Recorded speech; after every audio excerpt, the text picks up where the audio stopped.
Yes, a very good morning to you. It's Monday, the 3rd of August, 2020. Welcome back to the best On Ground Weekday Kickoff. And the man who made it all happen right back at the very start is back again to join me today, Christy Doran from rugby.com.au. How are you, Christy? Hi, great to join you, and good to talk about another week of sport in the Australian landscape particularly.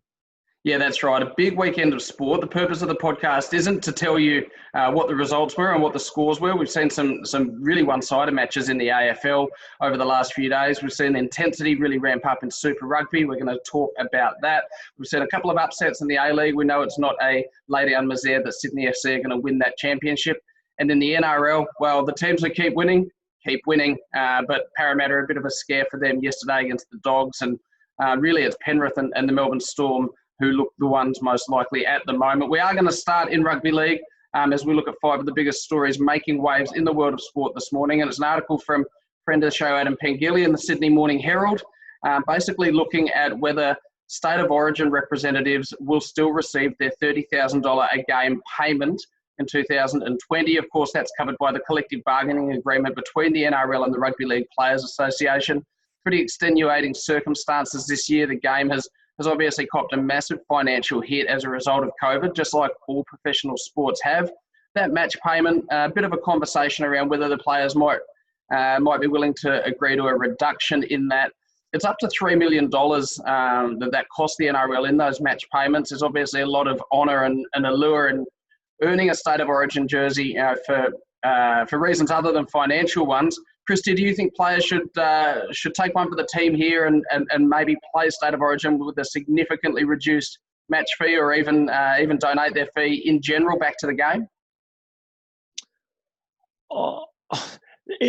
Every circumstance is obviously different in terms of how many people are going to be allowed to watch these games. Is it going to be a half full stadium? Is it going to be a third full stadium? Is coronavirus going to spiral out of control for us not to allow any spectators once again into a sporting arena? It's a distinct possibility and something that should be considered. And I think for that reason, there should be a sense of fluidness to this conversation.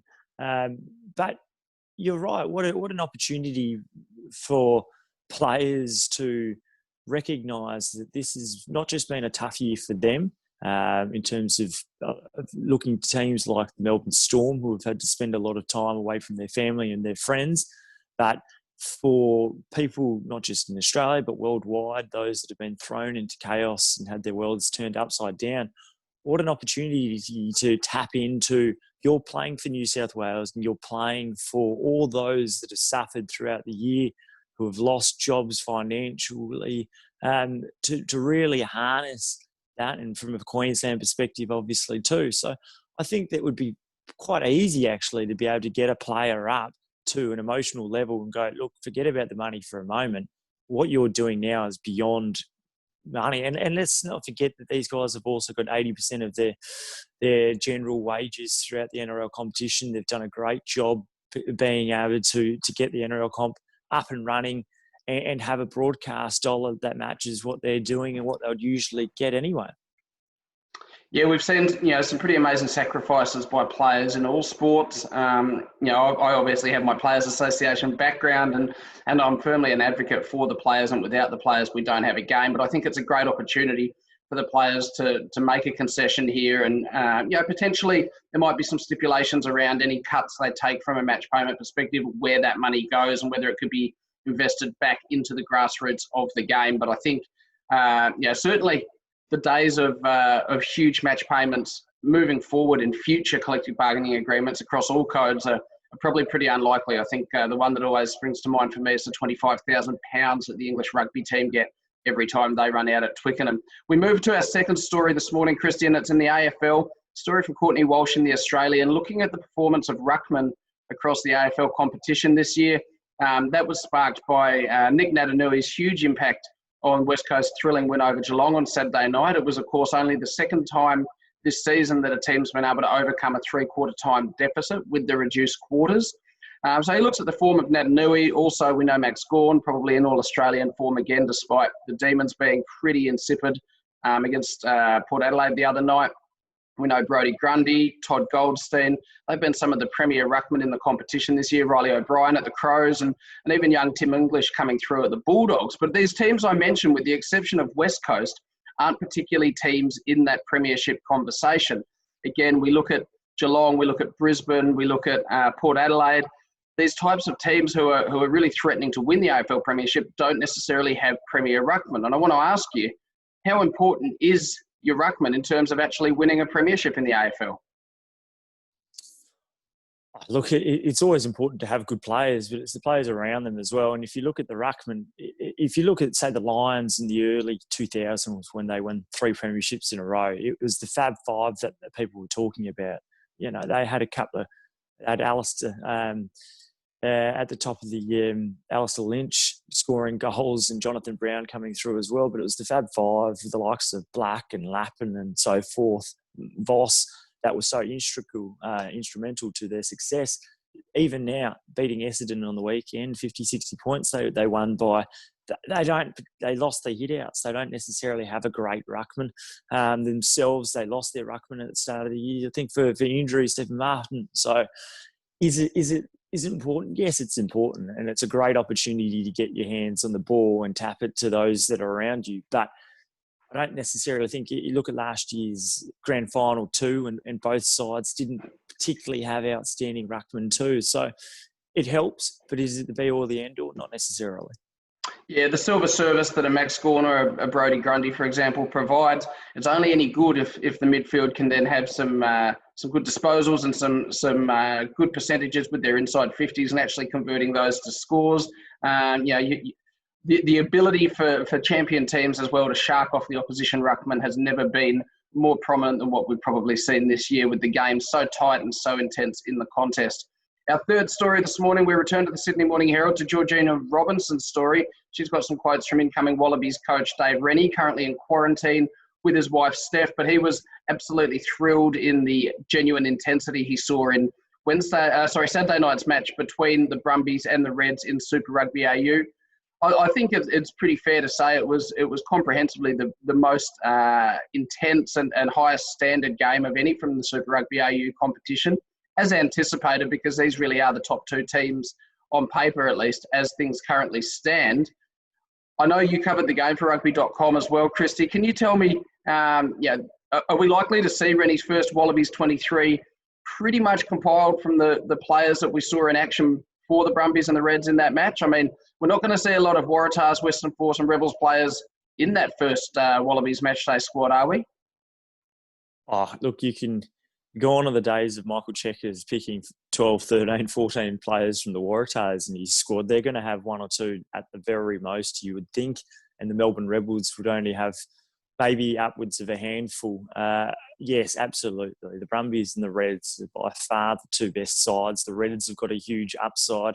A very young team, players between the ages of 20 and 23, a lot of them. The Brumbies, though, have that great ability to manage to win when they should lose. And it's an asset that the All Blacks have been able to do for forever, really, is win games that they should lose. And we saw that with the Brumbies on the weekend, where the Reds really dominated the minutes going into half-time in the first 20, 25, 30 minutes of the second half. Yet just the ability to grind out a win, to keep the ball alive for 12 phases at the death until the Reds made a mistake by going too hard on the ball. And then you've got a youngster, Mac Hansen, who's only playing his 5th, 6th Super Rugby match, and he managed just to slot a penalty from 40 metres out. This was a great game, and to show the calibre of play coming through at the Reds, but also you can play the game and win a match in 2 distinctly different ways, with the Brumbies being much more set-piece oriented as opposed to the Reds, who are really playing beautiful attacking running rugby. I think, obviously we're acutely aware of the talent coming through at the Queensland Reds and their back row in particular, but also some of their backs.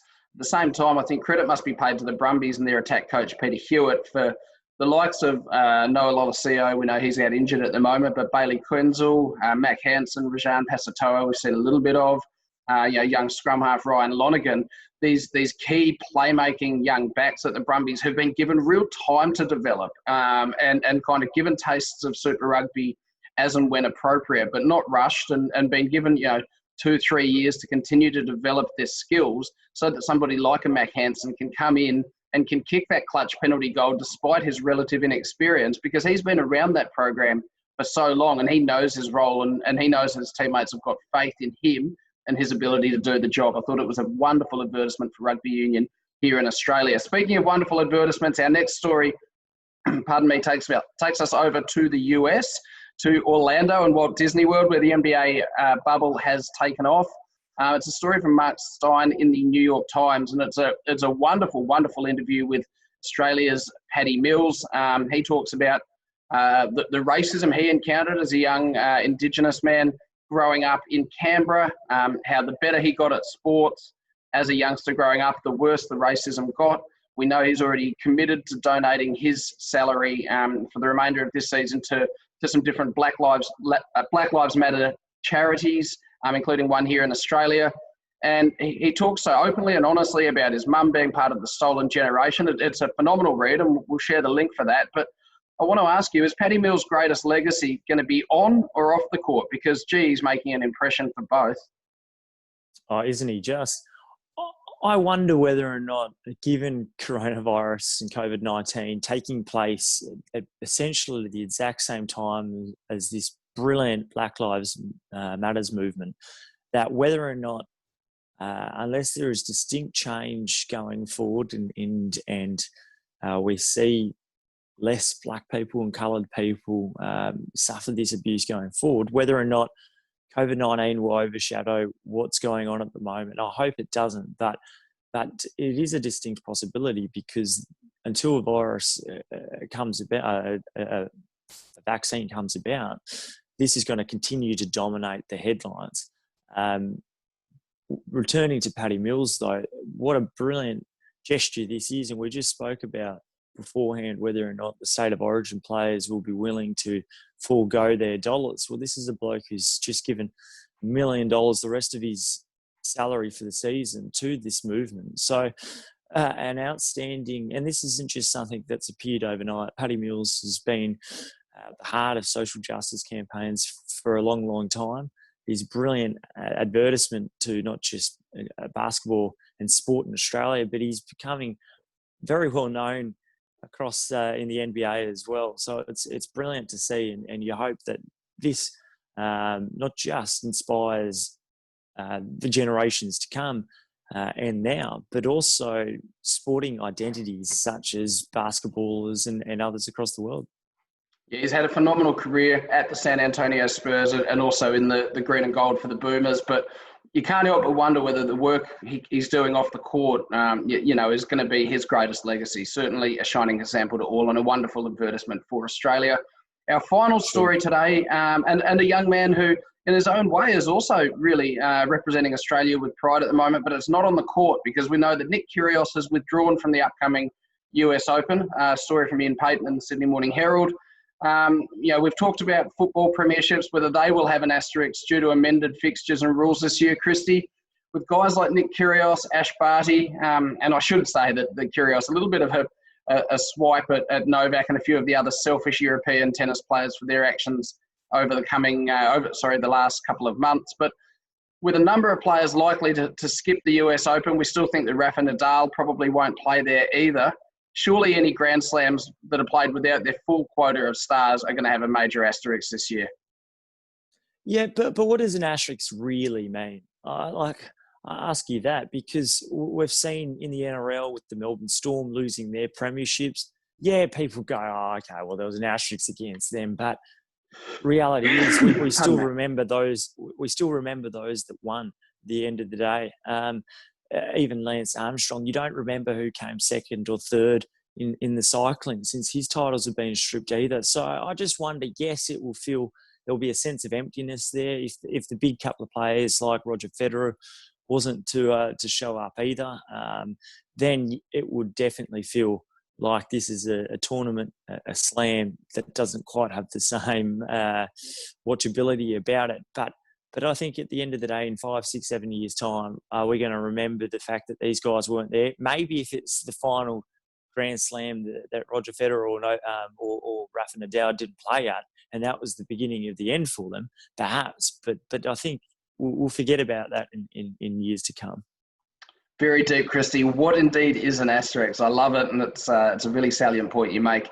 I'm going to have to leave it there. It's been great to catch up with you again this morning. First time I've sneezed on the podcast, so that's a bonus. But, mate, have a fantastic day. Wonderful to have you back, and look forward to having you back on the show again in the coming weeks. Thank you very much, Pete. Cheers.